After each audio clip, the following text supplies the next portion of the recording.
أعوذ بالله من الشيطان الرجيم بسم الله الرحمن الرحيم. ويقول الذين آمنوا لولا نزلت سورة فإذا أنزلت سورة محكمة وذكر فيها القتال رأيت الذين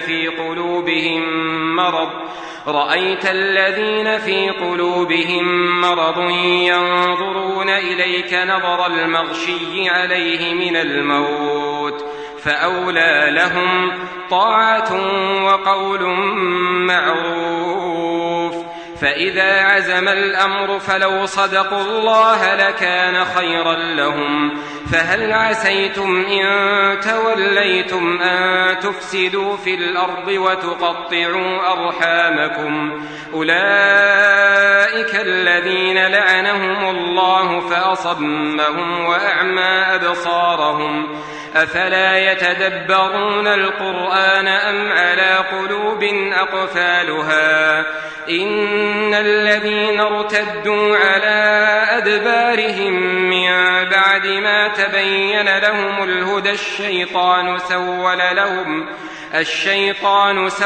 لهم وأملى لهم ذلك بأنهم قالوا للذين كرهوا ما نزل الله سنطيعكم في بعض الأمر والله يعلم إسرارهم فكيف إذا توفتهم الملائكة يضربون وجوههم وأدبارهم ذلك بأنهم اتبعوا ما أسخط الله وكرهوا رضوانه فأحبط أعمالهم.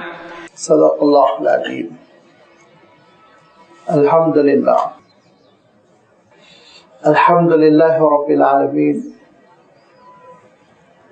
والصلاة والسلام على سيد المرسلين وعلى آله وأصحابه أجمعين أما بعد.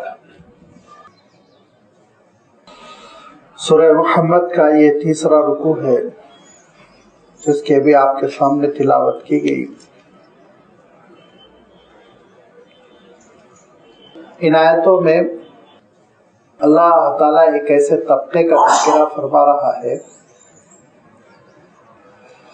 ایک ایسے گروپ کا تذکرہ فرما رہا ہے جو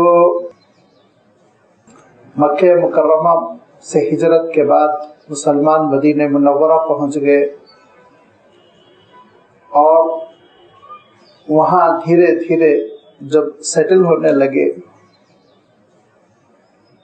حالات سازگار ہونے لگے، تو یہ وہ گروپ تھا، یہ وہ طبقہ تھا جن کو یہ بات ہضم نہیں ہو رہی تھی کہ مسلمان دھیرے دھیرے مطمئن ہو رہے ہیں، حالات سازگار ہو رہے ہیں، اللہ تعالیٰ کے دین کا غلبہ ہو رہا ہے، اللہ کے رسول صلی اللہ علیہ وسلم کی دعوت رنگ لا رہی ہے، کامیاب ہو رہی ہے.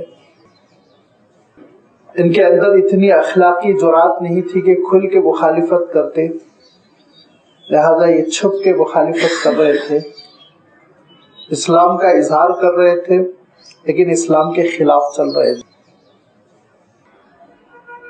عام اصطلاح میں اس طبقے کو منافق کے نام سے یاد کیا جاتا ہے. منافقین کی یہ جماعت جو مدینہ منورہ کی سوسائٹی میں ایک ناسور بنی ہوئی تھی، تکلیف دہ زخم جو مندمل نہیں ہوتا، جس کو ناسور کہتے ہیں، ان کی حیثیت ایک ناسور کی تھی کہ مسلمانوں کا انہوں نے جینا دوبھر کر دیا تھا اور ان کا عالم یہ تھا کہ اللہ کے رسول صلی اللہ علیہ وسلم کو دھوکہ دینے کی کوشش کرتے، مسلمانوں کو دھوکہ دینے کی کوشش کرتے، بلکہ اللہ تعالیٰ نے تو یہ بھی ارشاد فرما دیا کہ یخادعون اللہ، خود اللہ کو دھوکہ دینے کی سوچتے ہیں، حالانکہ یہ خود اپنے آپ کو دھوکہ دے رہے تھے. جنگ بدر کے حالات آپ پڑھیں، جنگ احد کے آپ حالات پڑھیں، اور پھر غزوہ احزاب کے آپ حالات پڑھیں، ان کا جو منفی کردار رہا وہ مسلمانوں کے لیے بڑا جان لیوا رہا، لیکن اللہ کے رسول صلی اللہ علیہ وسلم ہمیشہ اگنور فرماتے، ان کو معاف فرماتے۔ کبھی کبھی صحابہ بے چین ہو جاتے، اللہ کے رسول صلی اللہ علیہ وسلم سے گزارش کرتے کہ اجازت دیجئے اس طبقے سے، اس جماعت سے، اس گروپ سے ہم چھٹکارا حاصل کر لیں، لیکن آپ صلی اللہ علیہ وسلم ہرگز اجازت نہ دیتے، یہاں تک کہ بہت تکلیف دہ چیزیں مسلمانوں نے جھیل لی، مقابلہ کیا، سہ لی۔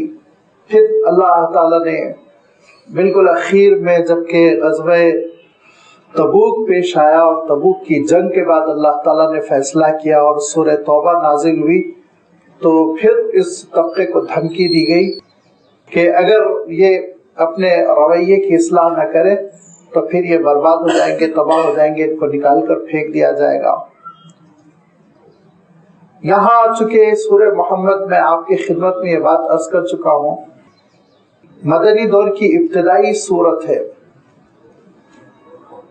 زیادہ سے زیادہ یہ پہلا سال ہے ہجرت کے بعد کا جس میں کہ یہ صورت نازل ہو رہی ہے، اور اس صورت میں آپ دیکھیں گے کہ اللہ تعالیٰ نے جو بات ارشاد فرمائی ہے جس کی تشریح گزر چکی ہے کہ فَإِذَا لَقِيتُمُ الَّذِينَ كَفَرُوا فَضَرْبَ الرِّقَابِ، کہ اب ہجرت کر لینے کے بعد، اب مدینہ منورہ میں آ کر آباد ہو جانے کے بعد اب بھی تم پر کوئی حملہ کرے تو اب تم کو صبر کی تلقین نہیں کی جائے گی، معذرت کر کر ان سے چھٹی حاصل کر لو، یہ سبق نہیں دیا جائے گا، بلکہ اب اگر تم پر کوئی حملہ کر رہا ہے تو فرمایا فضرب الرقاب، اب تو تم کو ہتھیار اٹھانا ہے، ڈیفنس کرنا ہے، اپنی حفاظت کے لیے لڑنا ہے، ان کی گردنوں کو اڑا دینا ہے، اور ان کو یہ بتلا دینا ہے کہ تم زود ہضم قسم کا لقمہ نہیں ہو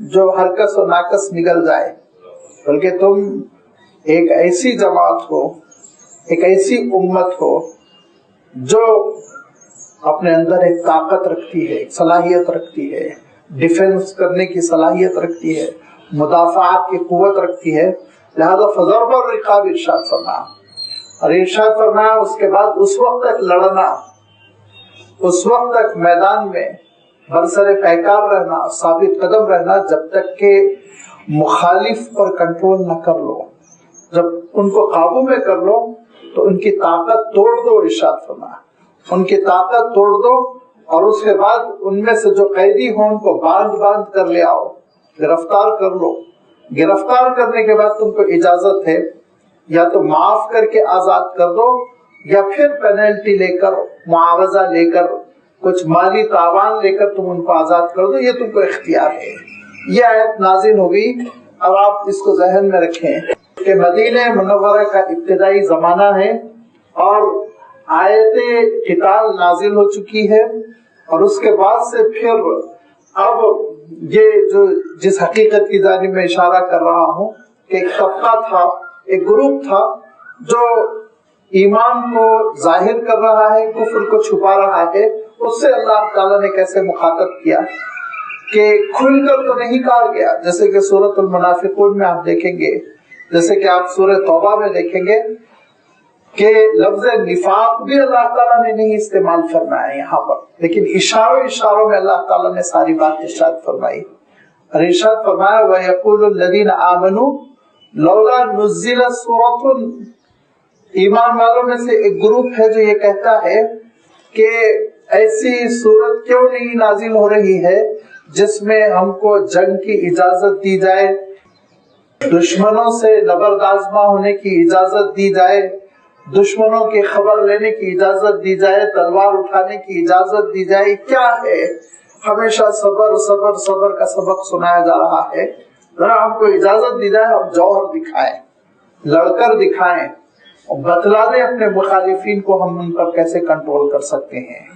لہذا ان کا مطالبہ تھا، وہ یہ کہا کرتے تھے، اور اللہ تعالیٰ نے ابھی اسلوب بالکل عام رکھا، وَيَقُولُ الَّذِينَ آمَنُوا، ایمان والے کہا کرتے تھے کیونکہ کچھ بعض معصوم مسلمان بھی تھے جو یہ کہتے تھے کہ اب اجازت ہونی چاہیے کہ ہم جنگ کریں، کب تک ہم صبر کریں، کہ 13-14 سال ہو گئے، وطن سے ہم محروم ہو گئے، جائیدادیں لوٹ لی گئی، دکانداری ختم کر دی گئی، بچوں کو ہم سے، والدین کو ہم سے جدا کر دیا گیا، بعض گھر ایسے ہیں کہ شوہر کو بیوی سے، بیوی کو شوہر سے جدا کر دیا گیا، لہذا جنگ کی اجازت ہونی چاہیے۔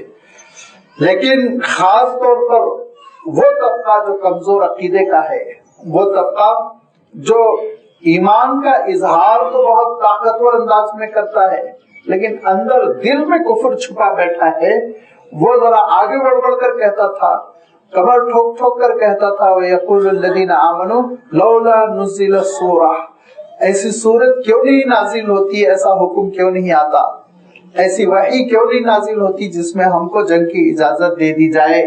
کب تک صبر کی تلقین کی جائے گی، کب تک ہم ان حالات پر خاموش تماشائی بنے بیٹھے رہیں، ذرا ہم کو بھی تو اجازت دی جائے، ہم دیکھ لیں گے، آگے بڑھیں گے اور دشمن کا کام تمام کر دیں گے، بہادری کا ہم مظاہرہ کریں گے، دنیا بھی دیکھے گی کہ ہم کیا ہیں۔ لہذا یہ مطالبہ اللہ کے رسول صلی اللہ علیہ وسلم سے کر رہے تھے اور اللہ کے رسول صلی اللہ علیہ وسلم خاموشی سے ان کو نظر انداز فرماتے رہے، یہاں تک کہ وہ آیت نازل ہو گئی جس کا ابھی میں نے تذکرہ کیا، جس کی ابھی میں نے تلاوت کی، اسی سورت کی 4تھی آیت، جس میں اللہ تعالیٰ ارشاد فرماتا ہے فَإِذَا لَقِيتُمُ الَّذِينَ كَفَرُوا فَضَرْبَ الرِّقَابِ، اب وقت آ گیا ہے کام، اب وقت آ گیا ہے جس کی خواہش تھی اور جس کا مطالبہ تھا کہ بہادری کے جوہر دکھائیں اور دشمن سے نمٹ لے، تو یاد رکھو اب اللہ تعالیٰ تم کو اجازت دے رہا ہے کہ جب کافروں سے مٹ بھیڑ ہو جائے اور اہل کفر تم پر حملہ کر دیں اور جنگ کے بادل چھا جائے، تو یاد رکھو گھروں میں بیٹھنے کی اب اجازت نہیں ہے، فضرب الرقاب، نکلنا ہوگا، جنگ کرنی ہوگی، ان کی گردنوں کو اڑانا ہوگا اور پھر ان کو گرفتار کر لانا ہوگا۔ یہ سارا حکم جو گزر چکا ہے، جس کی تشریح بھی بہت تفصیل کے ساتھ گزر گئی، اور میں نے آپ کی خدمت میں یہ رکھا تھا کہ اللہ تعالیٰ نے دونوں اختیار دیے تھے، گرفتار ہونے کے بعد جنگی قیدیوں کو مالی تاوان لے کر چھوڑ دیا جائے یا پھر احسان کرتے ہوئے بلا کسی معاوضے کے چھوڑ دیا جائے، اور پھر اللہ کے رسول صلی اللہ علیہ وسلم کا کیا معمول رہا، کیسے اللہ کے رسول صلی اللہ علیہ وسلم نے معاف فرمایا، وہ ساری وضاحتیں گزر چکی ہیں۔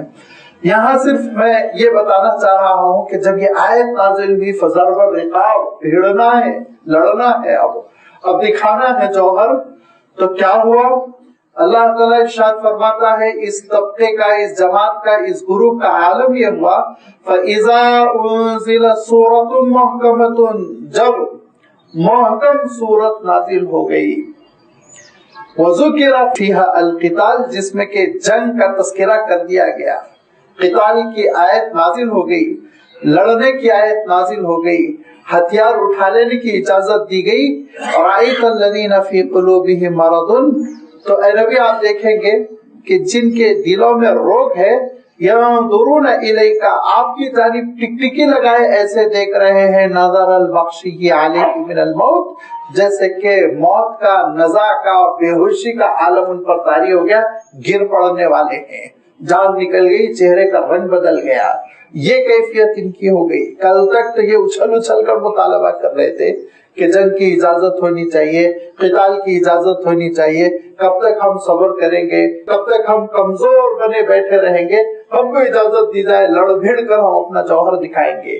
جیسے ہی سورہ محمد کی وہ آیت نازل ہو گئی جو ابھی کوٹ کی گئی، آیت نمبر 4، فَإِذَا لَقِيتُمُ الَّذِينَ كَفَرُوا فَضَرْبَ الرِّقَابِ، اور اسی کے ساتھ ساتھ سورہ حج کی آیت بھی نازل ہو گئی، جس میں اللہ تعالیٰ ارشاد فرماتا ہے کہ اللہ تعالیٰ اب تم کو اجازت دیتا ہے کہ تم ہتھیار اٹھا سکتے ہو کیونکہ تم پر بہت ظلم کیا گیا، اب اپنی دفاع کے لیے، اب اپنی حفاظت کے لیے تم ہتھیار اٹھا سکتے ہو۔ اور آپ ماحول کو سامنے رکھیں کہ ابو سفیان کا قافلہ مکہ مکرمہ سے گیا ہوا ہے، بہت چندہ لے کر، بہت انویسٹ کیا گیا ہے، بہت پیسے ہیں، بڑی رقم لے کر وہ گئے ملک شام، اپ ٹو ڈیٹ ہتھیار خرید کر وہ واپس آ رہے ہیں، اور مدینہ منورہ کے ماحول پر، مدینہ منورہ کی سوسائٹی پر ایک غیر یقینی کیفیت ہے، گھبراہٹ کی کیفیت ہے کہ ہمارے خلاف بڑی تیاری ہو رہی ہے، بڑا قافلہ جا رہا ہے ہتھیار لے کر. اور پھر کچھ ہی دنوں کے بعد آپ جانتے ہیں کہ بدر کا مرحلہ پیش آیا، بدر کی جنگ پیش آئی. ان حالات میں جب یہ دو آیتیں نازل ہوئی تو ان منافقین کے پیروں تلے زمین نکل گئی. اللہ تعالیٰ ارشاد فرماتا ہے کہ ایسے اللہ کے رسول صلی اللہ علیہ وسلم کو تک رہے تھے جیسے کہ ایک مریض موت کے منہ میں جاتے ہوئے طبیب کو تکتا ہے، ڈاکٹر کو، تیمارداری کرنے والے کو تکتا ہے بے ہوشی کی کیفیت میں. نظر البخشی کی علیہ، جس پر غشی طاری ہو رہی ہے، من الموت، موت کی وجہ سے یہ ان کی کیفیت ہو گئی. رأیت الذین فی قلوبہم مرض، جن کے دلوں میں روگ ہے، نفاق کا روگ. ابھی اللہ تعالیٰ میں نے عرض کیا نا، لفظ نفاق بھی نہیں استعمال کیا، ابتدائی دور ہے. بس اللہ تعالیٰ اشارہ فرما رہا ہے فَإِذَا أُنزِلَ سُورَةٌ مُحْكَمَةٌ وَذُكِرَ فِيهَا الْقِتَالُ، جب محکم سورت نازل ہو گئی. محکم کس معنوں میں استعمال کیا گیا؟ جس میں کلیئر بات صاف تھی، کوئی تعویل کی گنجائش نہیں تھی، ایسی چیز کو عربی میں محکم کہتے ہیں. اور جس میں تعویل کی گنجائش ہوتی ہے، 2 مفہوم لیے جا سکتے ہیں، 3 مفہوم مراد لیے جا سکتے ہیں، 4 مفہوم مراد لیے جا سکتے ہیں، تو ان کو متشابہ کہا جاتا ہے. بعض چیزیں متشابہ ہوتی ہیں اور ایک سے زائد مفاہیم مراد لیے جاتے ہیں، لیکن بعض آیتیں بالکل محکم ہوتی ہیں، ٹو دا پوائنٹ، کلیئر، اور اس میں کسی قسم کی کوئی تعویل کی گنجائش نہیں ہوتی. انہی آیتوں میں ہے فَضَرْبَ الرِّقَابِ، گردن اڑاؤ جب تمہارا دشمن سے مقابلہ ہو جائے. انہی آیتوں میں ہے سورۃ الحج کی آیت کہ اے ایمان والو تم پر بہت ظلم ہوا، اب تم کو اللہ تعالیٰ اجازت دیتا ہے کہ تم تلوار اٹھا لو، اپنے بچاؤ کے لیے نکل پڑو. اور حالات کیا ہے کہ ابو سفیان کا قافلہ ہتھیار کے ساتھ مکہ مکرمہ جا رہا ہے، لہذا مدینے کے لوگوں کو اندازہ ہے کہ بہت بڑی جنگ ہونے والی ہے، یہ ہتھیار مکہ مکرمہ پہنچ جائیں گے تو اس ہتھیار کے ساتھ ہم پر بہت بڑا حملہ ہونے والا ہے. اب ان حالات میں جب اللہ تعالیٰ نے ہتھیار اٹھانے کی اجازت دی تو جن کے دلوں میں مرض تھا، روگ تھا، نفاق تھا، اور اسلام پر کامل صدق دل کے ساتھ یقین نہیں، اللہ کی مدد پر یقین نہیں، حضور اکرم صلی اللہ علیہ وسلم کے وعدوں پر یقین نہیں، بلکہ دل میں غیر یقینی کیفیت ہے، ان کا عالم یہ ہوا کہ موت ہے کہ ان پہ چھائی جا رہی ہے. یہ کیا ہو گیا؟ اب تو بھیڑنا پڑے گا، اب تو لڑنا پڑے گا. فَأَوْلَىٰ لَهُمْ، ارشاد فرمایا پھر ان کے لیے تو ہلاکت ہی زیادہ بہتر ہے. اولا کے معنی ہوتے ہیں اقرب کے، یہ چیز زیادہ قرین قیاس ہے، یہ چیز زیادہ قریب ہے. ہم اردو میں بھی اس کا استعمال کرتے ہیں، لیکن مسئلہ یہ ہے کہ اردو کی مثالیں دینے کے بعد پھر بعض لوگ کہتے ہیں کہ اردو کا یہ استعمال خود ہم نے پہلی مرتبہ آپ سے سنا. اردو خود اتنی مظلوم ہو گئی ہماری سوسائٹی میں، اردو کی مثال سے بات نہیں سمجھ میں آتی. اور نہ اردو میں بھی کہتے ہیں بدرجہ اولا آپ یہ کام کریں گے، بدرجہ اولا آپ کو یہ ہونا چاہیے. اس کے معنی یہ ہوتے ہیں آپ اس بات کے زیادہ قریب ہیں، زیادہ حقدار ہیں.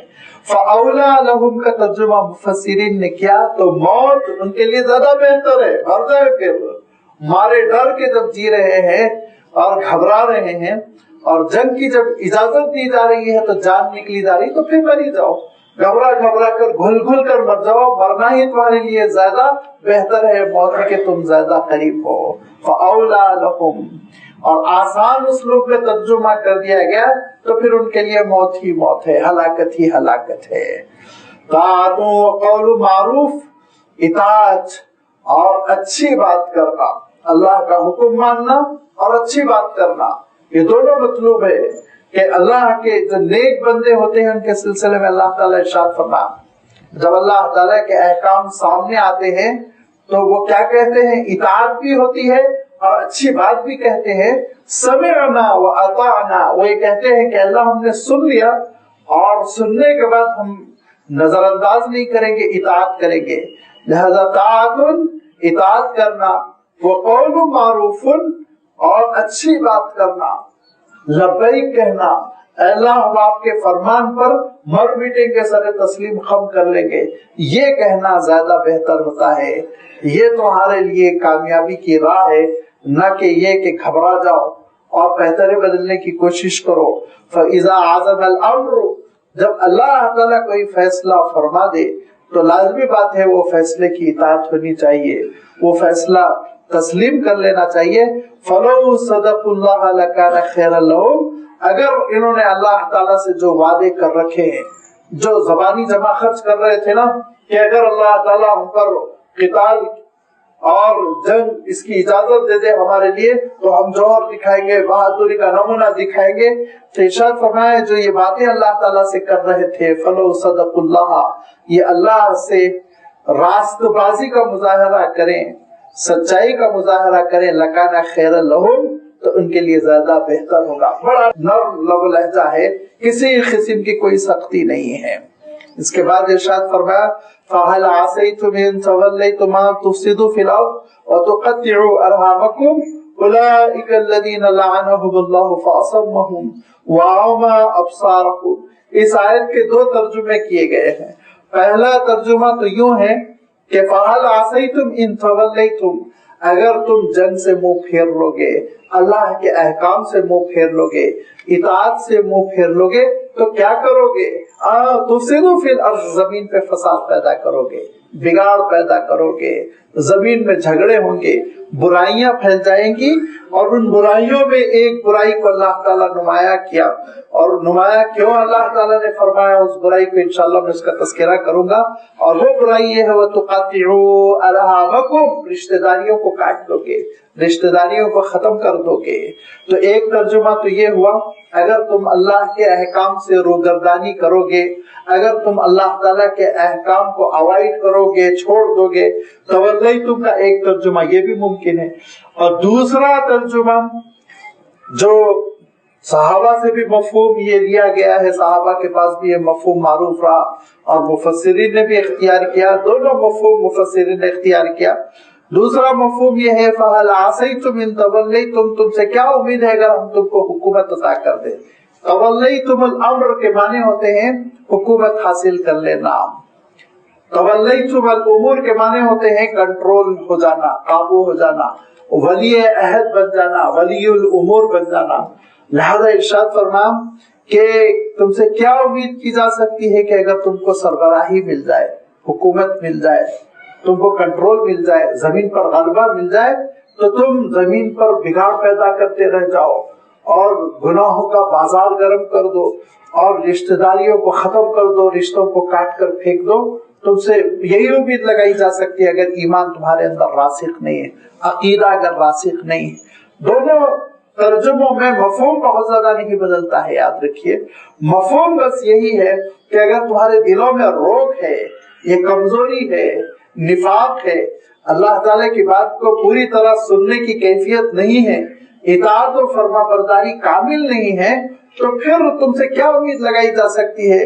دین کے احکام سے روگردانی کرو گے، پیٹ پھیر لو گے، نافرمانی کرو گے، زمین میں بگاڑ پیدا کرو گے، بے حیائی کا بازار گرم کر دو گے اور رشتہ داریوں کو پامال کر دو گے، رشتوں کو توڑ کر پھینک کر رکھ دو گے۔ اور یا پھر یہ کہ اگر تم کو ہم سربراہی دے دے، غلبہ دے دے، مدد نازل ہو جائے، کامیاب ہو جاؤ اور زمین پر تم کو حکومت مل جائے، تو پھر اگر تمہارے دلوں میں روگ ہے، نفاق ہے، ایمان نہیں ہے، خالص ایمان نہیں ہے، اطاعت نہیں ہے، فرما برداری نہیں ہے، تو تمہارا اثر یہ ہوگا کہ بس نیم پلیٹ تبدیل ہوگی، نیم پلیٹ تبدیل ہوگی، باقی وہی بگاڑ باقی رہے گا جو دور جاہلیت کا ہے، وہی بگاڑ باقی رہے گا جو اللہ کے رسول صلی اللہ علیہ وسلم کی بعثت اور آمد سے پہلے تھا۔ نفرتیں، لڑائیاں، خوریزیاں اور رشتہ داریوں کو پامال کرنا، یہی کیفیت برقرار رہے گی۔ اور دو صورتوں میں اللہ تعالیٰ یہ ارشاد فرماتا ہے کہ یاد رکھو کہ زمین پر بگاڑ نہ پیدا کرو، لا تفسدوا فی الارض بعد اصلاحھا۔ متعدد مقام پر اللہ تعالیٰ ارشاد فرماتا ہے کہ اللہ تعالیٰ نے اس گلوب کو، اس سرزمین کو تمہارے جینے کے قابل بنایا، اور اللہ تعالیٰ نے زمین پر امن و عافیت رکھی۔ اس زمین کو اللہ تعالیٰ نے اعمال بجا لانے کے لیے ایک محل بنایا، ایک جگہ بنایا ہے، لہذا اس میں بگاڑ نہ پیدا کرو، فتنے نہ کرو، اور اس کے ساتھ ساتھ رشتہ داریوں کو پاس و لحاظ رکھو، رشتہ داریوں کو نہ کاٹو، رشتوں کو نہ کاٹو۔ اور تقطعوا ارحامکم، یہ ایک خاص گناہ کو اللہ تعالیٰ نے بہت نمایاں کر دیا۔ بہت سے گناہوں کا تذکرہ ہو سکتا تھا کہ بے جا اسراف نہ کرو، بہت سے گناہوں کا تذکرہ ہو سکتا تھا حرام آمدنی نہ کھاؤ اور غلط چیزیں نہ کھاؤ نہ پیو، جوا نہ کھیلو، شراب نہ پیو، لیکن اللہ تعالیٰ نے ایک گناہ کو یہاں پہ نمایاں کیا، وَتُقَطِّعُوا أَرْحَامَكُمْ، کہ صلہ رحمی بجا لاؤ اور رشتوں کو نہ کاٹو۔ رشتوں کو کاٹنا اللہ تعالیٰ کے پاس ناپسندیدہ ترین عمل ہے، ناپسندیدہ ترین عمل ہے۔ اس کی ناپسندیدگی کا آپ اندازہ اس سے لگا سکتے ہیں اللہ تعالیٰ نے رشتوں کو کاٹنے کے عمل کو کتنا ناپسند کیا ہے، اس کا اندازہ آپ لگا سکتے ہیں امام زین العابدین رحمت اللہ علیہ کے ایک واقعہ سے۔ امام زین العابدین علی بن الحسین رحمت اللہ علیہ سے آپ واقف ہوں گے، جو حضرت حسین رضی اللہ تعالیٰ عنہ کربلا میں شہید ہوئے تو ان کے ایک ہی فرزند تھے جو 23 سال کے تھے، لیکن علالت کی وجہ سے میدان جنگ میں نہیں نکل سکے تھے۔ ان کا نام بھی علی تھا، اپنے دادا کے نام پر۔ حضرت حسین کے فرزند ہے اور ان کا نام ہے علی، علی ابن حسین کہتے ہیں ان کو، اور ان کا لقب ہے زین العابدین۔ وہ جنگ میں نہیں نکل سکے تھے اور وہ بیماری کی وجہ سے، علالت کی وجہ سے خیمے میں رہ گئے تھے تو ان کی جان بچ گئی تھی۔ وہ خانواد نبوت کے جو 72 لوگ شہید ہوئے کربلا میں، ان میں سے یہ ایک ہی تھے جو بچے ہوئے تھے، اور پھر وہ یزید کے دربار میں پہنچے اور پھر واپس مدینہ منورہ پہنچ گئے۔ تو اتنے عبادت گزار تھے، اتنے عبادت گزار تھے کہ ان کا لقب پڑ گیا ہے السجادہ، یعنی بس سجدہ کرنے والا، خوب سجدوں میں رہنے والا۔ وہ امام زین العابدین رحمت اللہ علیہ نے ایک بات عجیب و غریب ارشاد فرمائی، اپنے بیٹے کو وصیت کرتے ہوئے، نصیحت کرتے ہوئے ارشاد فرمایا، بیٹے کسی کے بھی ساتھ رہو، میں تم کو منع نہیں کرتا، لیکن قطع رحم کرنے والے یعنی رشتہ داریوں کو کاٹنے والے کے ساتھ ہرگز نہ رہنا، اس کی دوستی میں نہ رہنا، اس کی صحبت میں نہ رہنا۔ تو فرزند نے پوچھا، ابا اور دیگر گناہوں کے سلسلے میں آپ یہ تاکید نہیں کر رہے ہیں، لیکن قاطعون کا لفظ آتا ہے عربی میں، اس کو آپ ذہن میں رکھیے، حدیثوں میں بھی اس کا تذکرہ ہے۔ تو فرزند نے کہا کہ ابا آپ اور گناہ گاروں کا تذکرہ نہیں کر رہے، لیکن قاطعون کا تذکرہ بہت کر رہے ہیں کہ رشتہ داریوں کو کاٹنے والے کے ساتھ ہرگز نہ رہو۔ کہا بیٹے اس لیے میں اس کی بار بار تذکرہ کر رہا ہوں کہ قرآن پاک میں 3 جگہ اللہ تعالیٰ نے اس پر لعنت فرمائی، 3 جگہ۔ پہلی جگہ تو سورۃ البقرہ ہی میں ہے، اللہ تعالیٰ نے فاسقین کی تشریح کرتے ہوئے ارشاد فرمائے، الا الفاسقین الذین ينقضون عہد اللہ من بعد میثاقہ ویقطعون ما امر اللہ بہ ان یوصل، کہ اللہ نے جن رشتہ داریوں کو برقرار رکھنے کا حکم دیا ان رشتہ داریوں کو ختم کرنے والا، یا اولئک هم الخاسرون، وہی سب سے زیادہ نقصان میں رہنے والا، گھاٹے میں رہنے والا ہے اور وہی خسارے میں رہنے والا ہے۔ وہاں ایک تذکرہ فرمایا۔ دوسری جگہ سورۃ الرعد میں اللہ تعالیٰ نے ارشاد فرمایا، الذین ينقضون عہد اللہ من بعد میثاقہ ویقطعون ما امر اللہ بہ ان یوصل علیہم اللعنۃ وسوء الدار، ارشاد فرمایا اس پر اللہ کی لعنت ہے، اس کا برا انجام ہے۔ اور تیسری یہی جگہ ہے، ارشاد فرمایا کہ تقطعوا ارحامکم اولئک الذین لعنہم اللہ، یہ وہ لوگ ہیں جن پر اللہ کی لعنت ہوتی ہے۔ تو ارشاد فرمایا دیکھو بیٹے اس پر 3 جگہ قرآن مجید میں لعنت بھیجی گئی، اور جس پر لعنت بھیجی گئی اس کی صحبت میں تم رہو گے تو تم بھی لعنتوں کے مستحق ہو جاؤ گے، تم پر بھی اللہ کی لعنت ہوگی، اسی لیے اسے دوری اختیار کرو۔ یہ واقعہ میں اس لیے ذکر کر رہا ہوں کہ آپ اندازہ کیجئے کہ رشتہ داریوں کو پامال کرنا کتنا بڑا جرم ہے، کتنا بڑا گناہ ہے اللہ تعالیٰ کے نزدیک، ناپسندیدہ ترین عمل ہے۔ اللہ تعالیٰ نے اس کو بہت ناپسند فرمایا، اور یہی وہ وجہ ہے کہ اللہ کے رسول صلی اللہ علیہ وسلم ارشاد فرماتے تھے، لا يدخل جنت قاطع، رشتہ داریوں کو توڑنے والا جنت میں داخل نہیں ہوگا۔ ارشاد فرمایا کیسے جنت میں داخل نہیں ہوگا؟ اللہ کے رسول صلی اللہ علیہ وسلم ارشاد فرماتے ہیں کہ میدان حشر میں عرش رحمان کے قریب رشتہ داریاں سراپا ایک جسم لیے ہوئے کھڑی ہوں گی. اللہ تعالیٰ ان کو ایک جسم دے گا اور وہ اللہ تعالیٰ کے دربار میں یہ عرض کر رہی ہوں گی کہ پروردگار جس نے مجھے جوڑا آج تو اپنی رحمت سے اس کو جوڑ، اور جس نے مجھے توڑا آج تو اپنی رحمت سے اس کو توڑ دے، محروم کر دے. اور اللہ تعالیٰ خود ارشاد فرمایا کہ رشتہ داریوں کو میں نے وہ مقام دیا ہے کہ اس کو میں نے گویا کہ ایک سبب بنا دیا میری رحمتوں سے جوڑنے اور میری رحمتوں سے کٹنے کا. خود حدیث قدسی میں آپ صلی اللہ علیہ وسلم نے یہ بات ارشاد فرمائی. لہذا یہ رشتہ داریاں، ان کا لحاظ رکھنا، ان کو برقرار رکھنا یہ اہم ترین ذمہ داری ہے. عام طور پر اس سلسلے میں بڑی سستی ہوتی ہے کہ رشتہ داریوں کو ہم برقرار نہیں رکھ پاتے، رشتہ داریوں کو ہم توڑ دیتے ہیں. رشتہ داریوں کو برقرار رکھنا اس کا مفہوم یہ ہوتا ہے کہ صلہ رحمی، جو رحم مادر سے رشتے ہمارے قائم ہوتے ہیں وہ رشتوں کا پاس و لحاظ کرنا.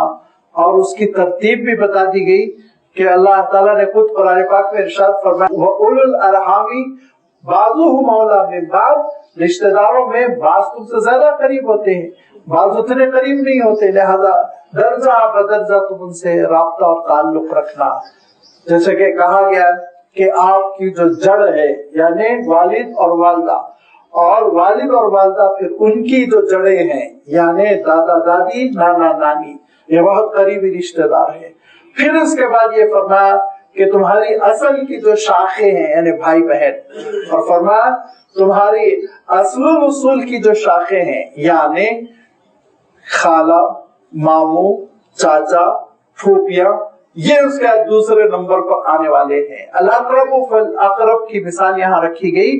پھر اس کے بعد سے فرمایا کہ ان کی جو نسلیں ہیں، جو کزنز بنیں گے، یہ سب سے ایسے تعلقات رکھنا کہ ارشاد فرمایا ان میں سے اگر کوئی خستہ حال ہے، پریشان حال ہے، محتاج ہے، فقر و فاقے میں مبتلا ہے، تو تمہاری ذمہ داری بنتی ہے تم ان کی نگہداشت کرو اور اپنے پیسوں میں سے ان کے لیے ایک حصہ نکالو. آپ صلی اللہ علیہ وسلم کیا ارشاد فرمایا کرتے تھے، اگر تم صدقہ کر دو گے تو 1 اجر، اور وہی صدقہ اگر قریبی رشتہ دار کو جو ضرورت مند ہے لے جا کر دو گے تو تم کو ڈبل اجر ملے گا، دوہرا اجر ملے گا. تو یہ ضرورت میں کام آنا نمبر 1. نمبر 2، ان کے غم میں، ان کی مصیبت میں، ان کی علالت میں ان کے ساتھ ہمدردی کرنا، اگرچہ کہ وہ کھاتے پیتے ہیں، ضرورت مند نہیں ہے، لیکن عیادت کرنا، خبرگیری کرنا اور اپنی جانب سے کسی خدمت کی پیشکش کرنا. نمبر 3، خوشیوں میں خوش ہونا، دعا دینا، شریک ہونا، یہاں تک کہ وہ اگر بلاتے ہیں تو ان کی دعوت کو قبول کرنا، اللہ یہ کہ کوئی اس میں حرام کام نہ ہو، غیر شرعی کام نہ ہو، ان کی دعوت کو قبول کرنا. جلسی کی وجہ سے، حسد کی وجہ سے، مقابلہ آرائی کی وجہ سے بائیکاٹ نہ کرنا، منہ نہ موڑ لینا، رخ نہ موڑنا، بلکہ ان کے پاس جانا، خیر سگالی کے لیے جانا، ان کی خوشی میں شریک ہونا. اور پھر یہ ساری چیزوں کے ساتھ ساتھ تاکید کر دی گئی کہ ان کے لیے ہمیشہ دعا گو رہنا، دعا کرنا ان کے لیے. اور یہ دعا کے سلسلے میں ارشاد فرمایا کہ جب تم ان کے لیے اچھی دعائیں کرو گے تو تم کو خود اللہ تعالیٰ اچھا بھلا اجر عنایت فرمائے گا. یہ ہے رشتہ داریوں کا پاس و لحاظ رکھنا. اور اس کے برخلاف حسد کے ماحول کی وجہ سے، مقابلہ آرائی کے ماحول کی وجہ سے کٹے رہنا، دشمنی کرنا، برائی چاہنا اور اختلافات بڑھانا، اختلافات کو بڑھاوا دینا، یہ وہ ساری چیزیں ہیں جو قاطع یعنی رشتہ داریوں کو توڑنے کی صفات کہلاتی ہیں، جن کے بارے میں اللہ تعالیٰ ارشاد فرماتا ہے ان پر پھر اللہ تعالیٰ کی لعنت ہوتی ہے، ان پر پھر اللہ تعالیٰ کی لعنت ہوتی ہے. اللہ کے رسول صلی اللہ علیہ وسلم ارشاد فرماتے ہیں کہ تم اگر یہ چاہتے ہو کہ تمہارے رزق میں برکت ہو، کیا ارشاد فرمایا آپ صلی اللہ علیہ وسلم نے، اگر تم یہ چاہتے ہو کہ تمہارے رزق میں برکت ہو، اور کیا ارشاد فرمایا جس کی تمنا ہر ایک کے دل میں ہوتی ہے، جس کی تمنا ہر ایک کے دل میں ہوتی ہے، اور وہ تمنا ہونا بری بات بھی نہیں ہے، ایک انسانی جذبہ ہے کہ عمر دراز ہو، عمر لمبی ہو. ارشاد فرمایا اگر تم چاہتے ہو کہ رزق میں برکت ہو اور تمہاری عمریں لمبی ہو تو پھر ارشاد فرمایا رشتہ داریوں کا خیال رکھو. رشتہ داریوں کا خیال رکھو, صلہ رحمی کرو. جب رشتہ داریوں کا خیال رکھو گے اللہ تعالیٰ تمہارے رزق میں برکت دے گا, تمہاری عمر دراز کرے گا, لمبی عمر دے گا. ارشاد فرمایا. ویسے بھی ذرا سوچیے آپ, نفسیاتی طور پر جو شخص رشتہ داریوں کو خاص لحاظ رکھتا ہے, ماحول اچھا پازیٹیو بنایا ہوا رکھتا ہے, محبتوں کا ماحول ہے, نفرتیں نہیں ہے, حسد نہیں ہے, کینہ نہیں ہے, بغض نہیں ہے, عداوت نہیں ہے, تو لازمی بات ہے ٹینشن نہیں ہے, اس کو بیماریاں نہیں ہوں گی, مصیبتیں کم ہوں گی, چاہنے والے زیادہ ہوں گے, یوں ہی عمر لمبی ہو جائے گی, زیادہ جیے گا. لہذا اللہ کے رسول صلی اللہ علیہ وسلم یہ ارشاد فرماتے ہیں کہ اگر چاہتے ہو رزق میں برکت ہو اور عمر دراز ہو تو رشتہ داریوں کا خیال رکھو. تو حضور اکرم صلی اللہ علیہ وسلم سے ایک صاحب نے پوچھا کہ اللہ کے رسول, میں تو برابر خیال رکھتا ہوں, اس نے سلوک کرتا ہوں اور تحفے بھیجتا رہتا ہوں, ملاقات کے لیے جاتا رہتا ہوں, لیکن میرے رشتہ دار وہ ہمیشہ بدسلوکی کرتے ہیں, جواب میں ان کا جو ریئیکشن آتا ہے وہ اچھا نہیں آتا, ہمیشہ بد اخلاقی سے پیش آتے ہیں, ہمیشہ کوئی نہ کوئی جملہ کس دیتے ہیں, تکلیف پہنچاتے ہیں. تو اللہ کے رسول صلی اللہ علیہ وسلم نے ارشاد فرمایا, نیکی یہی تو ہے نا, نیکی یہی ہے جو اچھا ہے اور تم بھی اس کے ساتھ اچھے ہو. یہ تو انسان کی طبیعت ہے, ہر انسان کرے گا. اس میں تو اسلام اور غیر اسلام کی بھی شرط نہیں ہے, غیر مسلم بھی جس کے ساتھ آپ اچھے ہیں وہ آپ کے ساتھ اچھا ہو جائے گا. فرمایا کہ نیکی یہ ہے کہ وہ تمہارے ساتھ برا ہے اور تم اس کے ساتھ اچھے ہو. نیکی یہی ہے فرمایا کہ وہ بد تہذیبی کے ساتھ پیش آ رہا ہے, تم اس کے گھر جا رہے ہو سکتا بیٹھنے کے لیے کرسی نہ دے, تم اس کے گھر جا رہے ہو سکتا وہ پینے کے لیے پانی نہ دے, تم اس کے گھر جا رہے ہو سکتا وہ رقیق تکلیف دے, جملے تم پر کس دے. وہ سب کو سہتے ہوئے اگر تم یہ کہتے ہو مولا تیری خوشنودی کے لیے میں اس کے گھر آ رہا ہوں, دین سمجھ کر, تیرے رسول کا اسوہ سمجھ کر, سنت سمجھ کے میں کر رہا ہوں, تو یہ تمہاری عبادت ہے, یہ تمہاری عبادت ہے. اور ایسوں کے لیے اللہ کے رسول صلی اللہ علیہ وسلم ارشاد فرماتے ہیں اللہ تعالیٰ فرشتوں کو مسلط کر دیتا ہے, ڈیوٹی دے دیتا ہے کہ واپس آنے تک کے لیے اس کے لیے وہ دعائیں خیر کرتے رہتے ہیں, دعائیں خیر کرتے رہتے ہیں. لہذا رشتہ داریوں کو جوڑنا چاہیے, قربانی دینی چاہیے. اور جو ماحول بنا ہوا ہے اینٹ کا جواب پتھر, اس میں ہم یہ تہیہ کر لے کہ ہم اینٹ بھی کھائیں گے پتھر بھی کھائیں گے, ہم جواب نہیں دیں گے. کیوں؟ اس لیے کہ اجر تو اپنے مولا سے لینا ہے, اللہ تعالیٰ سے لینا ہے. کتنی بڑی بات اللہ تعالیٰ نے ارشاد فرمائی کہ ایسوں سے کیا امید ہے کہ اگر ان کو حکومت مل جائے تو پھر یہ زمین پر بگاڑ ہی پیدا کرتے رہ جائیں گے, رشتہ داریوں کو توڑتے رہ جائیں گے.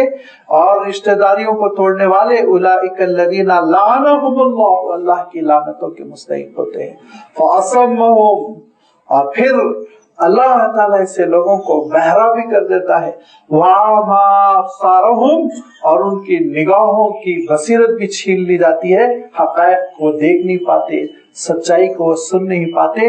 عالم یہ ہو جاتا ہے بہکانے والوں کی باتوں پہ تو بہت اچھل جاتے ہیں, لڑائی لگانے والوں کی باتوں کو بہت ہی غور سے سنتے ہیں, نہ صرف سنتے ہیں ان کو اپریشیٹ کرتے ہیں, ان کو قریب کرتے ہیں, اور غیبت کرتا ہے اور چغلخوری کرتا ہے, دونوں کو مزہ آ رہا ہے. اگر ایسے لوگوں کو جو لڑائیاں پھیلا رہے ہیں, جو بگاڑ پیدا کر رہے ہیں, غیبتیں کر رہے ہیں, چغلخوری کر رہے ہیں, اگر ان کو اپریشیٹ نہ کیا جائے, ڈانٹ ڈپٹ کر بھگا دیا جائے, تو ایسے لوگ معاشرے میں رہیں گے ہی نہیں, چھوڑ دیں گے لوگ اس برائی کو. لیکن چونکہ ان کو ان کی ہمت افزائی کی جاتی ہے, ان کو بٹھایا جاتا ہے, سنا جاتا ہے, چائے پلایا جاتا ہے, اور زیادہ ان کی خدمت کی جاتی ہے, ریفریشمنٹ دیا جاتا ہے, تو وہ بھی ایک ایسی سوسائٹی ہے, ایک ایسا گروہ ہے, ایسے کچھ افراد ہے جو ہماری سوسائٹی میں پل رہے, ترقی کر رہے ہیں, جن کا کام کیا ہے جھگڑے پیدا کرنا, لڑائیاں پیدا کرنا. ایک گھر سے دو گھر جاتے ہیں, دوسرے گھر سے تیسرے گھر, اور پھر لگائی بجائی, لڑائیوں کی آگ لگا دیتے ہیں. اللہ تعالیٰ ارشاد فرماتا ہے کہ تم بصیرت سے محروم ہو جاتے ہو, دشمنی میں اتنے اور حسد اور نفرتوں میں اتنی دور چلے جاتے ہو کہ سچائی کو سمجھنے کی کوشش ہی نہیں کرتے ہو. لہذا ارشاد فرمایا کہ یاد رکھو یہ نفاق کی علامتیں ہیں, یہ لعنتوں کا انسان کو مستحق بنا دیتی ہے کہ رشتہ داریوں کو توڑو, رشتہ داریوں کو نہ توڑو. فرمایا دیکھو جب تم زمین پر مہربان رہو گے, رحمتوں کا تمہارے اندر ملکہ ہوگا, تو پھر عرش والا بھی تم پر رحم کرے گا۔ لہذا اللہ کی رحمتوں سے مستحق ہونے کے لیے انسان کے لیے ضروری ہے صلہ رحمی کرے۔ صلہ رحمی یہ ہے عنوان، صلہ رحمی یہ وہ لفظ ہے جو رشتہ داریوں کو برقرار رکھنے کے لیے حدیث میں بھی اس کا استعمال آیا ہے، قرآن مجید میں بھی اس کے اشارے آئے ہیں۔ لہذا صلہ رحمی ہمارے اندر پیدا ہونا چاہیے۔ اسلام کا، ہمارے دین کا ایک اہم ترین شعبہ ہے جو نظر انداز کر دیا گیا ہے، نظر انداز کر دیا گیا ہے۔ دین سمجھا ہی نہیں جاتا، بائیکاٹ سے دوریاں ہیں، نفرتیں ہیں، لڑائیاں ہیں قریبی رشتہ داروں میں۔ اور میں ہمیشہ ایک واقعہ ذکر کرتا رہتا ہوں، اور مجھے ایک بڑے عہدیدار نے خود سنایا، کوئی روایت نہیں ہے، ڈائریکٹ انہوں نے سنایا کہ ایک جھگڑا آیا پولیس اسٹیشن میں، ایک جھگڑا آیا اور جھگڑا ہو رہا ہے۔ ایک نوجوان ہے جو ٹوپی پہنا ہوا ہے، ایک خاتون ہے جو برقع پہنی ہوئی ہے، دونوں میں جھگڑا ہو رہا ہے۔ گلی میں کھڑکی یا روشن دان کھولنے کے سلسلے میں یہ جھگڑا ہے۔ تو نوجوان بار بار وہ خاتون سے مخاطب ہو کر کہتا تھا، نانی ماں یہ ایسا نہیں ہے معاملہ، یہ ایسا ہے، نانی ماں یہ معاملہ ایسا نہیں ہے، یہ ایسا ہے۔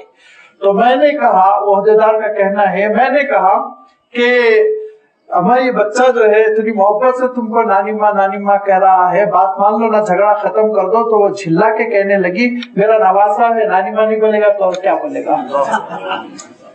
نانی اور نواسا لڑتے ہوئے پولیس اسٹیشن پہنچ گئے۔ یہ مسلم معاشرہ ہے، یہ مسلم سوسائٹی ہے۔ کیا ہم شبیہ پیش کر رہے ہیں؟ ہمارا امیج کیا ہے؟ ذرا آپ غور کیجیے۔ لہذا اللہ تعالیٰ ارشاد فرماتا ہے کہ قربانی دو اس معاملے میں، رشتہ داریوں کو نہ توڑو، پاس و لحاظ رکھو رشتہ داریوں کا، اور محض اللہ کی خوشنودی کے لیے تم تکلیف دہ چیزیں آ جائیں قبول کر لو، قبول کر لو۔ واقعہ یہ ہے، میں بھی جانتا ہوں، بہت دل پر گرا گزرتا ہے کہ میرا مقام کوئی مجروح کرے، میرے ساتھ بدتمیزی کرے، مجلس میں مجھے رسوا کر دے، یہ سب کو سہتے ہوئے بھی میں مجلس میں بیٹھوں، ان کے ساتھ حسن سلوک کروں۔ یہ بہت بڑا امتحان ہوتا ہے، لیکن جو بندہ یہ امتحان دیتا ہے تو پھر اللہ تعالیٰ بھی اس کو ایسے ہی نوازتا ہے۔ وہی اللہ تعالیٰ دلوں میں محبت دیتا ہے، پھر مقام دیتا ہے، عزت دیتا ہے، اور دنیا تو چھوڑیے، آخرت میں اللہ تعالیٰ یہ معاملہ فرمائے گا کہ یہی رشتہ داریاں سراپا جسم بن کر سفارش کریں گی، پروردگار یہ جوڑتا تھا مجھے، لہذا آج تو اپنے رحمت سے اس کو جوڑ لے، اس کا بیڑا پار کر دے، اس سے بڑھ کر اور کیا نعمت ہو سکتی ہے۔ فرمایا کہ اولئک الذین لعنہم اللہ، یہ وہ ہیں جن پر اللہ کی لعنتیں ہوتی ہیں، اور ان لعنتوں کا نتیجہ یہ ہے فاصمہم، کہ اللہ تعالیٰ ان کو بہرا بنا دیتا ہے، سچائی کو سن نہیں سکتے، وَأَعْمَى أَبْصَارَهُمْ، ان کی آنکھوں کو اللہ تعالیٰ اندھا کر دیتا ہے، حق کو دیکھ نہیں سکتے۔ لہذا حق کو دیکھنے کے لیے، سچائی کو سننے کے لیے، سچائی کو سمجھنے کے لیے اللہ کے کلام سے وابستہ ہو جاؤ۔ اللہ کا کلام جو رہنمائی کر رہا، اس کلام کی روشنی میں زندگی بسر کرو تو بڑی کامیاب زندگی ہوگی۔ افلا یتدبرون القرآن ام علی قلوب اقفالها، کیا یہ لوگ قرآن مجید پر تدبر نہیں کرتے، غور و فکر نہیں کرتے، یا پھر یہ کہ ان کے دلوں پر قفل لگے ہوئے ہیں؟ اقفال قفل کی جمع ہے، اور قفل اصلاً پہلے عرب استعمال کرتے تھے کہ چیز سوکھ جانا، خشک ہو جانا، زمین بالکل خشک ہو گئی، سوکھ گئی، پتھر بن گئی، یا پھر لکڑی بالکل خشک ہو گئی، اب اس میں کسی قسم کی مڑنے کی، نرمی کی کوئی صلاحیت باقی نہیں رہ گئی، تو ایسی چیزوں کے لیے اشد یبسن، سخت سکی ہوئی چیز کو قفل کہتے تھے۔ اور پھر اسی سے دھیرے دھیرے مفہوم نکلا کہ تالا لگا دینا، کیونکہ تالا لگا دینے کے معنی ہوتے ہیں کہ اب اس میں ترمیم تبدیلی کی کوئی گنجائش نہیں، لاک لگ گیا ہے۔ لہذا اللہ تعالیٰ ارشاد فرماتا ہے کہ کیا قرآن مجید پر یہ غور نہیں کرتے، تدبر نہیں کرتے؟ کیا ان کے دلوں پر تالے لگے ہوئے ہیں؟ کیا مفہوم؟ جو قرآن مجید پر تدبر نہیں کرتا اس کے دل پر تالے لگے ہوئے ہیں، اس کے دل پر جہالت کے تالے لگے ہوئے ہیں، غفلت کے تالے لگے ہوئے ہیں۔ ان غفلت کے تالوں کو کھولنے کے لیے، اس جہالت کے تالے کو کھولنے کے لیے قرآن مجید سے رشتہ جوڑنا ہوگا، تدبر کرنا ہوگا، کیونکہ اللہ تعالیٰ کے کلام کے جو حقوق ہیں ان میں صرف تلاوت پر ہم اکتفا کر جائیں یہ کافی نہیں، یاد رکھیے تلاوت سے آگے بڑھنا چاہیے۔ تلاوت ایک عبادت ہے، اور اس عبادت کی اہمیت کوئی نہیں گھٹا سکتا، کیونکہ اللہ کے رسول صلی اللہ علیہ وسلم نے اس عبادت کی فضیلت بیان کر دی کہ ایک ایک حرف پر 10 نیکی، الف لام میم کہہ دو تو تم کو 30 نیکیاں ملیں گی.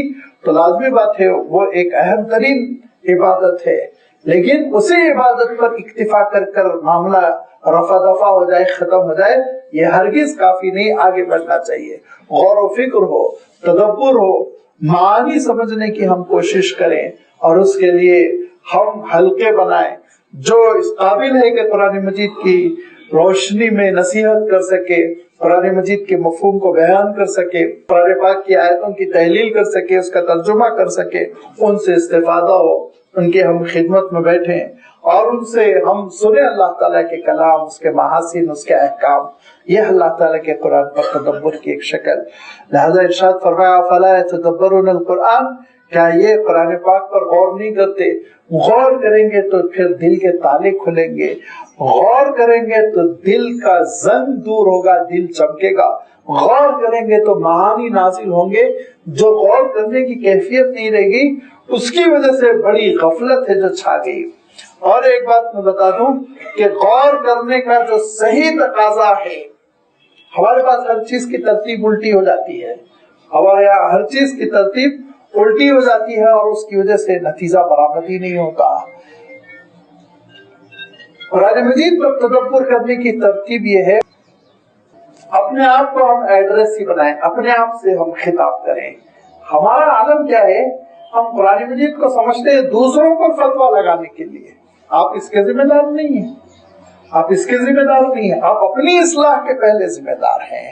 جب ہم پہلے اپنی اصلاح کریں گے، اپنے آپ کو قرآن مجید کا مخاطب بنائیں گے، میرے وجود پر اللہ کی کتاب کا نزول ہوگا، میرے ضمیر پر اللہ کی کتاب کا نزول ہوگا، میری شخصیت تبدیل ہوگی تو میرے قریب والے خود بخود تبدیل ہوں گے، وہ خود متاثر ہوتے چلے جائیں گے.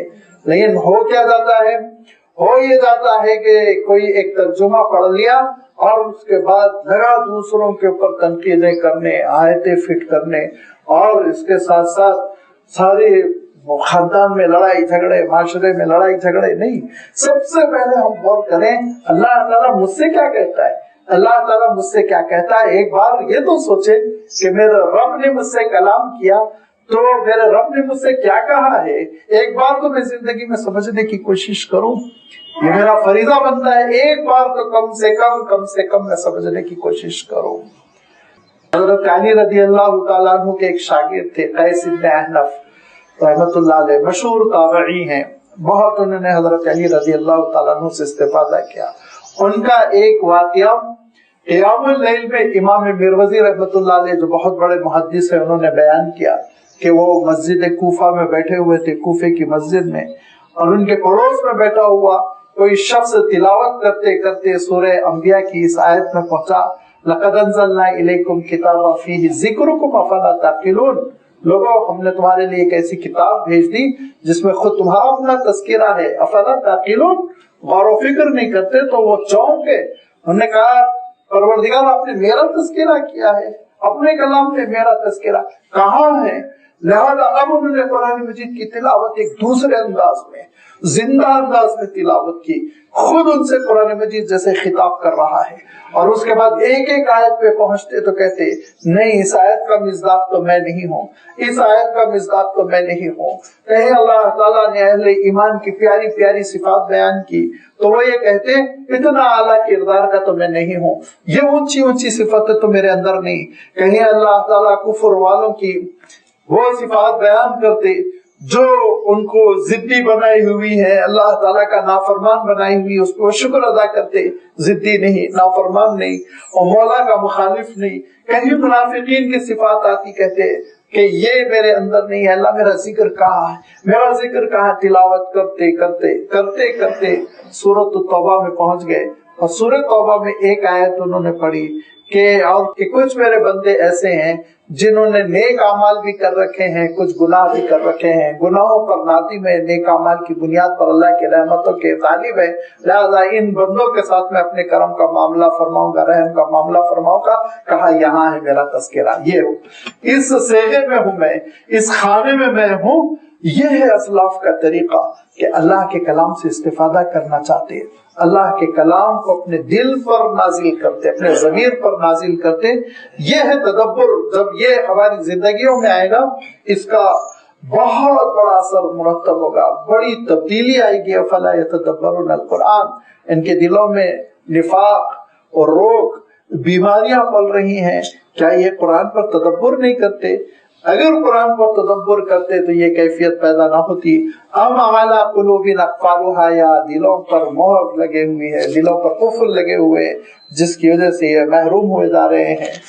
ان الذین ارتدوا علی ادبارهم من بعد ما تبین لهم الهدی. بے شک جو لوگ اپنی پیٹھ کی طرف پھرے جا رہے ہیں، من بعد ما تبین لهم الهدی، جبکہ ہدایت نازل ہو چکی، واضح ہو چکی، اللہ کے رسول صلی اللہ علیہ وسلم پر دین نازل ہو رہا ہے. تو دراصل الشیطان صور لهم، شیطان نے ان کے لیے برائیوں کو بھلا کر دکھایا ہے. وَأَمْلَى لَهُمْ، وہی ان کو ڈکٹیٹ کر رہا ہے. املا کرانا ہم اردو میں کہتے ہیں نا، املا کرانا اردو میں استعمال کیا جاتا تھا، ڈکٹیٹ کرنا. یہی عملہ روٹ ورڈ سے وہ لفظ بنا ہوا ہے. لہذا شیطان ہے جو ان کو ڈکٹیٹ کر رہا ہے، شیطان ہے جو ان کو راستہ بتا رہا ہے، شیطان ہے جو ان کو برائیاں سجا رہا ہے اور برائیوں کو لبا رہا ہے، خوبصورت کر کے دکھا رہا ہے. الشیطان صور لهم، شیطان ہے جو ان پر سوار ہو گیا ہے اور ان کے لیے گناہوں کو لبھا رہا ہے. وَأَمْلَى لَهُمْ، اور ان کے لیے ڈکٹیٹ کر رہا ہے، یہ کرو یہ نہ کرو. شیطان کی وہ پیروی کر رہے ہیں. اور یہ اس لیے ذَلِكَ بِأَنَّهُمْ قَالُوا لِلَّذِينَ كَرِهُوا مَا نَزَّلَ اللَّهُ سَنُطِيعُكُمْ فِي بَعْضِ الْأَمْرِ. عجیب و غریب بات اللہ تعالیٰ نے ارشاد فرمائی. یہ صفت ان کے اندر اس لیے پیدا ہو گئی کہ انہوں نے کہہ رکھا ہے ان لوگوں سے جو اللہ کی کتاب کو ناپسند کرتے ہیں. مشرکین مکہ فی الحال آپ سمجھ لیجئے اس کا مصداق کہ وہ اللہ کی کتاب کو، حضور اکرم صلی اللہ علیہ وسلم کی رسالت و نبوت کو، اسلام کے غلبے کو ناپسند کرتے تھے. للذین کرہوا ما نزل اللہ، ان مشرکین سے جو اللہ کے کلام کو ناپسند کرتے ہیں، اللہ کے دین کو ناپسند کرتے ہیں، اللہ کے رسول کو ناپسند کرتے ہیں، ان سے انہوں نے کیا کہہ رکھا ہے؟ سنطیعکم فی بعض الامر، بعض معاملات میں ہم تمہارے ساتھ رہیں گے، بعض میں ہم مسلمانوں کے ساتھ رہیں گے، بعض میں ہم تمہارے ساتھ رہیں گے. یہ نہیں چلے گا اللہ تعالی کے پاس. دو کشتی میں تم سوار نہیں ہو سکتے. یہ نہیں ہو سکتا کہ تم یہ کہو کہ میرا اسلام آدھا رہے گا، کہ میں کلمہ تو پڑھوں گا اور نماز تو مسجد میں جا کر پڑھوں گا، اور میرے جیب میں ٹوپی رہے گی، مسجد میں داخل ہوتے وقت ٹوپی پہن کر میں مسلمان بن جاؤں گا، اور جب میں اپنی دکان پہنچوں گا تو پھر حرام کام کروں گا، پھر میں امریکہ کے ساتھ رہوں گا، روس کے ساتھ رہوں گا، پھر میں یہودی لابی کے ساتھ رہوں گا. یہ اسلام اللہ تعالیٰ کے پاس قابل قبول نہیں ہے. اللہ تعالیٰ کے پاس وہ اسلام قابل قبول ہے جو ٹوٹل مکمل اللہ کی فرما برداری کے ساتھ ہو، کہ جب مسجد میں تم مسلمان تو دکان میں بھی تم مسلمان، گھر میں بھی تم مسلمان. جب تمہاری میت وہ اللہ کے رسول صلی اللہ علیہ وسلم کی چھوٹی چھوٹی سنتوں کے ساتھ دفنائی جاتی ہے تو پھر تمہاری شادی حرام کاریوں کے ساتھ نہیں ہو سکتی، نہیں ہو سکتی. کیا منہ دکھاؤ گے پھر؟ کیا تدفین ہی کے بارے میں فرشتے پوچھیں گے؟ اللہ تعالیٰ قیامت میں پوچھے گا کہ صحیح صحیح غسل ہوا تھا اور کفن وائٹ تھا اور کفن پہ جو ہے عطر پورا لگا ہوا تھا اور کافور صحیح صحیح لگا دیا تھا اور پانی گرم کرتے ہوئے بیری کی پتی ڈال دی گئی تھی. اس میں سے کسی چیز کی اہمیت یاد رکھیے میں گھٹا نہیں رہا ہوں، لیکن میں یہ عرض کر رہا ہوں اتنے ہی سوال ہوں گے. یہ سوال نہیں ہوگا شادی پہ یہ حرام ہوا تھا یہ حلال ہوا تھا، یہ سوال نہیں ہوگا تجارت میں یہ حرام تھا یہ حلال تھا، یہ سوال نہیں ہوگا رشوت دیتے تھے نہیں دیتے تھے، کیا یہ سوال نہیں ہوگا کہ کہاں سے کمایا تھا کہاں خرچ کیا تھا. سارے سوالات ہوں گے. لہٰذا ارشاد فرمایا کہ یاد رکھو یا ایھا الذین آمنوا ادخلوا فی السلم کافہ، اسلام پورا ہونا چاہیے. انکمپلیٹ اسلام اللہ تعالیٰ کے پاس اتنا ناپسند ہے کہ ارشاد فرمایا کہ وہ لوگ جو اتؤمنون ببعض الکتاب وتکفرون ببعض فما جزاء من یفعل ذلک منکم الا خزی فی الحیاۃ الدنیا، کہ اگر تم کتاب کے کچھ حصوں پر عمل کرتے ہو کچھ حصوں پر عمل نہیں کرتے، کتاب کے کچھ حصوں پر ایمان ہے کچھ حصوں پر ایمان نہیں ہے، فرمایا تو پھر تمہارا حشر کیا ہوگا؟ یاد رکھو خزی فی الحیاۃ الدنیا، دنیا کی زندگی میں ہم ذلیل و رسوا کر دیں گے. آج مسلمان ذلت سے دوچار ہے، رسوائی سے دوچار ہے، اور آج کمزوری کا عالم یہ ہو گیا کہ ایک ایک کر کر ملک چھینا جا رہا ہے. گھر کی بات نہیں ہو رہی، ایک ایک ملک ہمارے ہاتھوں سے نکلا چلا جا رہا ہے. اس کی وجہ یہ کہ ہم نے اللہ تعالیٰ کی کتاب کو مسجدوں تک محصور کر دیا. ایوان حکومت میں اس کا عمل دخل نہیں ہے، ایوان عدالت میں اس کا عمل دخل نہیں ہے، دکانوں میں اس کا عمل دخل نہیں ہے، تجارت میں اس کا عمل دخل نہیں، خوشیوں میں، سیلیبریشن میں اور شادیوں میں اس کا عمل دخل نہیں ہے.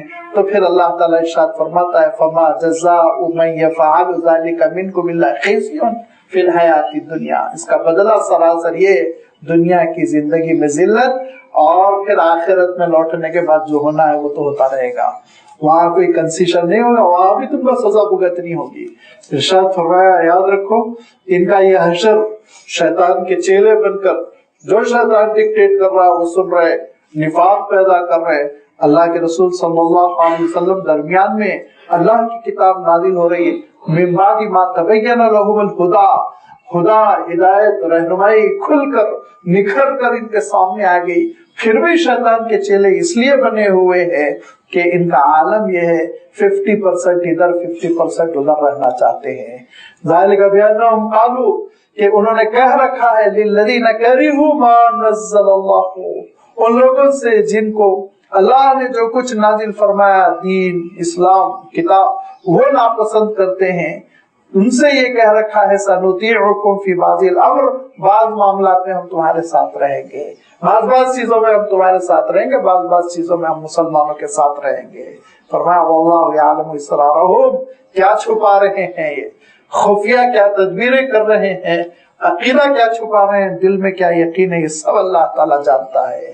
اور جب جانتا ہے تو ارشاد فرمایا کہ کیا حشر ہوگا، حشر یہ ہوگا فَكَيْفَ إِذَا تَوَفَّتْهُمُ الْمَلَائِكَةُ، جب فرشتے آئیں گے ان کی جان لینے کے لیے اور ان کی زندگی کا کام تمام کرنے کے لیے، اور وفات سے جب وہ دوچار ہوں گے تو فرشتے کیسے آئیں گے، يَضْرِبُونَ وُجُوهَهُمْ وَأَدْبَارَهُمْ، منہ پر بھی تھپڑ مار رہے ہوں گے، پیچھے بھی، پشت پر بھی ان کے کوڑے برسا رہے ہوں گے. اللہ کے رسول صلی اللہ علیہ وسلم ارشاد فرماتے کہ وفات کے وقت 4 فرشتے آتے ہیں اور 4 فرشتے گھیر لیتے ہیں، 2 قیدانے میں، 2 سرحانے میں. کہاں بھاگ کے جاؤ گے، کہاں بھاگ کے جاؤ گے؟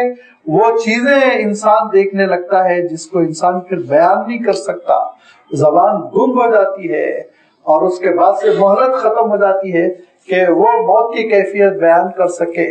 شعب الایمان میں حضرت بیہقی نے، بڑے محدث امام بیہقی رحمۃ اللہ علیہ نے ایک روایت بیان کی کہ پچھلی امتوں میں کچھ لوگوں کی بڑی خواہش تھی کہ نزا کے عالم میں کیا مصیبتیں ہوتی ہیں وہ معلوم کرے. کیسے معلوم کرے؟ انہوں نے بڑی نمازیں پڑھی، بڑی دعائیں کی، اور پھر اللہ تعالیٰ نے ایک مرے ہوئے شخص کو زندہ کیا، اور اس شخص سے ان لوگوں نے پوچھا کہ ذرا سا موت کے احوال بتاؤ، موت کے احوال بتاؤ. تو اس شخص نے جواب دیا کہ موت کے احوال کا خلاصہ میں تم سے یہ بیان کرتا ہوں. اس کا خلاصہ تم یوں سمجھ لو کہ زندہ بکرے پر سے کھال اتارنا کہا، کہ اس کو ابھی تم نے ذبح نہیں کیا، وہ زندہ ہے، اور اس کی کھال تم اتارو اس کے جسم سے، تو جو تکلیف ہوگی وہ تکلیف ہوتی ہے جب تمہارے جسم سے روح کو الگ کیا جاتا، علیحدہ کیا جاتا ہے. لہذا یہ کیفیت بہت بڑھ جاتی ہے اس وقت جبکہ ایک انسان منکر ہوتا ہے، آخرت کا منکر، اللہ تعالیٰ کی رحمتوں کا منکر. اس کے لیے بڑی مایوسی، اور وہ فرشتوں کی شکل اللہ کے رسول صلی اللہ علیہ وسلم ارشاد فرماتے عجیب و غریب ہو جاتی ہے. ایک سیاہی ہوتی ہے، ایک تاریکی ہوتی ہے جس کا مرنے والا مشاہدہ کرتا ہے، اور اس تاریکی کی وجہ سے اور اس محیط خطرناک منظر کو دیکھنے کے بعد اس کی روح جسم میں ادھر ادھر دوڑتی ہے، اور وہ فرشتے کانٹے ڈال ڈال کر اس کی روح اس کے جسم سے برآمد کرتے ہیں. اور پھر برآمد کرنے کے بعد ارشاد فرمایا کہ لمحے نہیں گزرتے کہ اس کو ایک اتنے بدبودار کاٹ میں باندھ دیا جاتا ہے کہ اس سے ساری دنیا کی ناک سڑ جائے، اور اس کو بہت تیزی کے ساتھ لے کر روانہ ہوتے ہیں. اور پھر اس کے بعد سے اللہ تعالیٰ کے دربار میں اجازت نہیں ملتی کہ اس کو حاضری ہو. اللہ تعالیٰ ارشاد فرماتا ہے ابھی تو اس کی روح کو پھینک دو سجین میں، قیامت کے دن اس کا حشر کیا جائے گا. ارشاد فرمایا لیکن جب اللہ کے دین پر دین کی قدروں پر یقین اور ایمان ہوتا ہے، اللہ کی رحمتوں سے بندہ جڑا ہوا ہوتا ہے، تو جب فرشتے آتے ہیں تو وہ صاف محسوس کر لیتا ہے کہ اپنے حبیب کی طرف جانا ہے، اپنے محبوب کی طرف جانا ہے، بڑا اطمینان اس کو ہو جاتا ہے۔ فرمایا اللہ کے رسول صلی اللہ علیہ وسلم نے پیشانی کے ایک پسینے کے ساتھ وہ اس دنیا سے رخصت ہو جاتا ہے۔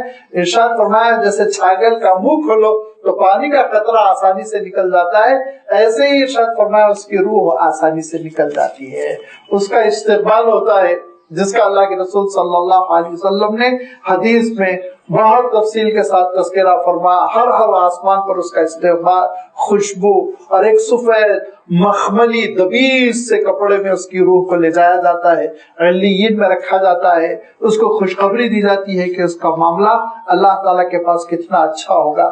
یہ ساری کیفیتیں اس کے ساتھ ہوتی ہیں جو اللہ کی رحمتوں سے جڑا رہتا ہے۔ اللہ کی رحمتوں سے جڑے رہنا، اللہ کی رحمتوں سے ہم کب جڑے رہیں گے؟ اس وقت جڑے رہیں گے جب ہم اللہ تعالیٰ کی فرما برداری کریں گے۔ جب ہم اللہ تعالیٰ کی نافرمانی کریں گے تو کیا منہ لے کر اللہ کی رحمتوں سے جڑے رہیں گے؟ لیکن اس کے باوجود بہرحال یاد رکھیے، تاکید یہی ہے کہ اللہ کی رحمتوں سے جڑے رہو اور حسن ظن رکھو، اللہ تعالیٰ تمہارے ساتھ خاتمہ بالخیر فرمائے۔ حضرت یحییٰ علیہ السلام، حضرت عیسیٰ علیہ السلام کی ملاقات ہوئی تو حضرت یحییٰ علیہ السلام کا چہرہ بڑا بجھا ہوا تھا اور حضرت عیسیٰ علیہ السلام کا چہرہ بڑا دمک رہا تھا، بہت مسکرا رہے تھے، اور ہر دو نے ایک دوسرے سے پوچھا، حضرت عیسیٰ نے حضرت یحییٰ سے پوچھا کہ بہت مایوس سے لگ رہے ہیں آپ، اور حضرت یحییٰ نے حضرت عیسیٰ علیہ السلام سے پوچھا بڑے خوش لگ رہے ہیں آپ۔ تو حضرت یحییٰ نے یہ جواب دیا کہ کون اپنے خاتمے سے بے خبر زندگی بسر کر سکتا ہے، غفلت میں زندگی بسر کر سکتا ہے؟ میں گھبرایا ہوا ہوں موت اور موت کے بعد کے احوال سے۔ اور حضرت عیسیٰ علیہ السلام نے فرمایا کہ کون اللہ کی رحمت سے مایوس ہو سکتا ہے؟ میں اللہ کی رحمتوں سے جڑا ہوا اسی لیے مطمئن ہوں۔ تو وہی آئی کہ دونوں میں سے جو اللہ کی رحمت سے جڑا ہوا ہے وہ اللہ کو زیادہ محبوب ہے۔ دونوں محبوب ہے، لیکن جو اللہ کی رحمت سے زیادہ حسن ظن رکھتا ہے، اچھا گمان رکھتا ہے، اس کے ساتھ اللہ کی رحمتیں ہیں۔ انا عند ظن عبدی، ارشاد فرمایا اچھا ظن رکھو، اس کے رحمتوں سے جڑے رہو۔ لیکن اس کا مفہوم یہ ہے کہ رحمتوں کے تقاضوں پر عمل کرتے رہو، موت کو یاد رکھو، فراموش نہ کر دو۔ حضرت داؤد علیہ السلام کے پاس ملک الموت آئے تو حضرت داؤد علیہ السلام رسول بھی تھے، شہنشاہ بھی تھے، بہت بڑے ملک کے سربراہ تھے، تو کہا ایسے بغیر اجازت آگے کوئی پہلے سے نوٹس دینی چاہیے تھی، الٹیمیٹم ہونا چاہیے تھا کہ فلاں دن آپ کی وفات ہوگی، ایسے ہی آگے؟ تو کہا نہیں، آپ نے غور نہیں کیا، کئی دنوں سے میں آپ کو میسج دے رہا ہوں۔ کہا کیا میسج دیا تم نے؟ کہا حضرت جب آپ کے فلاں رشتہ دار مرے تھے نا، وہ آپ کے لیے پہلا میسج تھا، دوسرے وہ جو رشتہ دار مرے دوسرا میسج تھا، تیسرے قریبی آپ کے جو دوست مرے وہ تیسرا میسج تھا۔ میں تو بہت سے میسج دیا لیکن ان میسجز پر غور نہیں کیا، اب آخری وقت آ چکا ہے، پیغام ہم کو وصول ہوتے رہتے ہیں موت کا۔ موت کے لیے بندہ تیار رہے، اس کے معنی یہ کہ ہمیشہ ثابت قدم رہے اسلام پر، فرما برداری کرتا رہے۔ اللہ تعالیٰ ارشاد فرمایا وَلَا تَمُوتُنَّ إِلَّا وَأَنْتُمْ مُسْلِمُونَ، اسلام پر مرو، اور اسلام پر اس وقت مرو گے جب اسلام پر عمل کرو گے۔ اسلام پر عمل نہیں کرو گے تو پتہ نہیں کس کیفیت میں موت آ جائے۔ لہذا اللہ تعالیٰ کے دین پر فرائض ادا کرتے ہوئے، واجبات ادا کرتے ہوئے بندہ زندگی بسر کرے، ایسی ہی کیفیت میں پھر اس کو موت آئے گی، نافرمانی کے ساتھ زندگی بسر کرے گا اور غلط کاریوں اور گناہوں میں ملوث ہو کر زندگی بسر کرے گا تو موت بھی غلط مقام پر آئے گی، مایوسی کی کیفیت کے ساتھ آئے گی۔